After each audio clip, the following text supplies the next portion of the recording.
Hey everyone, and welcome. Today we're going to dive into a really fascinating question in biology. How do populations of animals and plants actually work?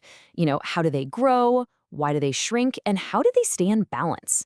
We're going to break down all the key things that control these numbers, from birth rates all the way to environmental limits. So let's get right into it. Here's what we've got on the menu today. First, we'll nail down what a population actually is. Then, we'll check out the vital signs ecologists use to see how a population is doing. After that, we'll look at what makes populations grow and, just as importantly, what stops them from growing forever. And that leads us right into our last topic, how nature keeps everything in check. All right, let's start at square one. We hear the word population all the time, but in ecology, what does it really mean? Well, you can think of it as the most basic building block for understanding how whole ecosystems tick. It's a pretty straightforward idea, really. A population is just a group of the same kind of organism, the same species, all living together in a specific area at a specific time. So for example, all the deer in a particular forest make up one population. And, all the people in a city, that's another population. See? Simple. Now here's where it gets interesting. An individual, a single animal or person, is either born or not, alive or not. But things like birth rate or death rate, those ideas don't really make sense for just one individual, do they? These are what we call group characteristics that only show up when we look at the whole population. And these are the things we're going to learn how to measure next. So how do we actually measure these group characteristics? Well, ecologists use a few key measurements, which we call parameters. Think of them like the vital signs a doctor takes. They tell us about the health and the story of a population.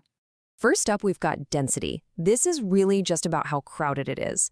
Imagine a huge park with only a couple of people scattered around. That's super low density. Now, picture a city bus during rush hour, packed to the gills. That is very high density. It's the exact same idea for animals and plants and their habitats. Next on our list is natality. Don't let the fancy word fool you. It's just the scientific term for the birth rate. It's simply a measure of how quickly new members are being added to the group through birth. Okay, now I know formulas can look a little intimidating, but this one's actually super simple. See that little triangle symbol? That's called delta, and in science, it just means a change in. So all this formula is saying is that the natality rate is the change in the number of new babies divided by the change in time. It just gives us a standard way to talk about birth rates. And boy, do these birth rates vary across the animal kingdom. It's pretty wild. For instance, a single oyster can pop out millions of eggs, and the strategy there is that hopefully a few will survive. But then you have a bird which puts a ton of energy into just a handful of eggs. Totally different approaches, but both can be really successful. So the opposite of natality, the opposite of being born, is of course mortality. And you guessed it, that's just the death rate. It tracks how many individuals are being lost from the population, and really, it's the constant tug of war between these two things, natality and mortality, that's the engine driving whether a population grows, shrinks, or stays about the same. This brings us to a really cool question. If things are constantly being born, why doesn't one species just completely take over the whole planet? Well, it turns out nature has some rules. So let's talk about growth and the limits to that growth. At its core, population growth is just simple math. If there are more births than deaths, the population gets bigger. Easy enough. If there are more deaths than births, the population gets smaller. And if the two are perfectly balanced, the population size stays stable. This right here is the fundamental rule of population dynamics. Now, let's do a thought experiment. Imagine a population in a perfect world. I'm talking endless food, all the space it could want, and zero predators. In that kind of paradise, a population would experience what we call exponential growth. It starts off slow and then just skyrockets upwards, making a J-shaped curve if you were to graph it. This is what you'd see with something like bacteria in a petri dish.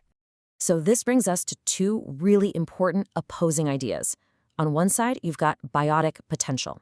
That's the theoretical absolute maximum growth we just talked about, that crazy J-shaped curve.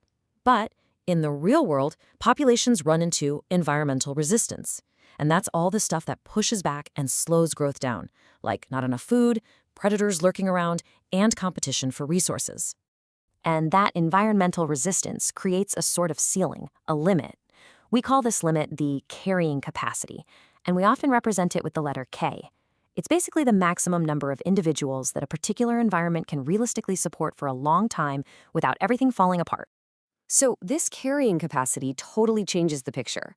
Instead of that imaginary, explosive J-shaped growth, a real population's growth starts off fast, but then it begins to slow down as it gets closer and closer to that carrying capacity. Eventually, it levels off. And this creates a much more realistic S-shaped curve, which is also called a logistic growth curve. Okay, so we know there are limits, but how does nature actually enforce these limits? This brings us to our final section. The specific thing is that actively control and regulate a population's size. It's like nature's own balancing act. These regulating factors pretty much fall into two big categories, and the difference is actually really simple. The effect of density-dependent factors changes depending on how crowded the population is, but the effect of density-independent factors is the same no matter how big or small the population is. Let's look at some examples to make that crystal clear. So, density-dependent factors really kick in when a population gets crowded. For instance, competition for food gets way more intense when there are more mouths to feed, right? And things like diseases and parasites? Oh yeah, they can spread like wildfire through a dense population compared to one that's spread out. On the flip side, you have density-independent factors. These can hit a population no matter its size. Think about it. A massive flood, a sudden drought, or a big wildfire. It doesn't care if there are 10 deer in the forest or 1,000 of them, it's going to affect them all. These things are often random, unpredictable events. All right, let's do a quick flyby of everything we just covered. We started by defining a population, just a group of the same species in one area. Then we saw how we measure it using its vital signs: density, birth rate, and death rate.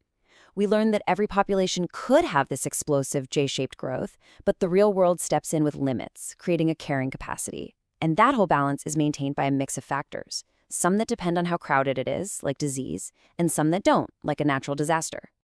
And just like that, you've got a handle on the fundamentals of population ecology.